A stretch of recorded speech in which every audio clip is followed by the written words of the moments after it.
अहम खबर आपको दें कि लाहौर में एमक्यूएम पाकिस्तान का वफ्द जाती उम्रा पहुंच गया, जहां उसकी शहबाज शरीफ से मुलाकात होगी। बात करते हैं डॉन न्यूज़ के नुमाइंदे अदनान शेख हमारे साथ मौजूद हैं। अदनान बताएगा, एमक्यूएम पाकिस्तान का वफ्द जो है वो जाती उम्रा पहुंच गया है, कौन कौन से आम रहनुमा इस वक्त मौजूद होंगे मुलाकात में?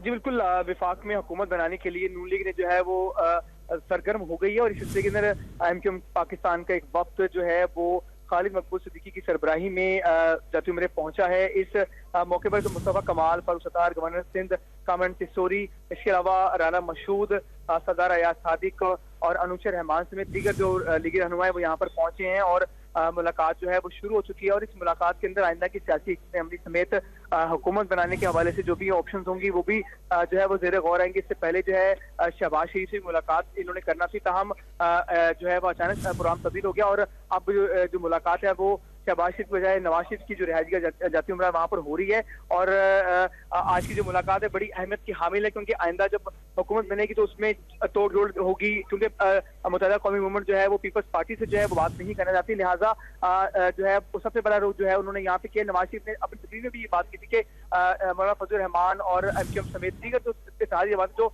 पहले भी उनके साथ नहीं है, पहले उनसे गुफ्तगू होगी और उनसे जो है वो जोड़ तोड़ का सिलसिला शुरू होगा। उसके बाद जो है लाहे अमल जो है वो अख्तियार किया जाएगा। एमक्यूएम पाकिस्तान का वफ्द नून लीगी सदर शहबाज शरीफ से मुलाकात करेगा। तफसील बताए थे अदनान शेख, आपका बहुत शुक्रिया।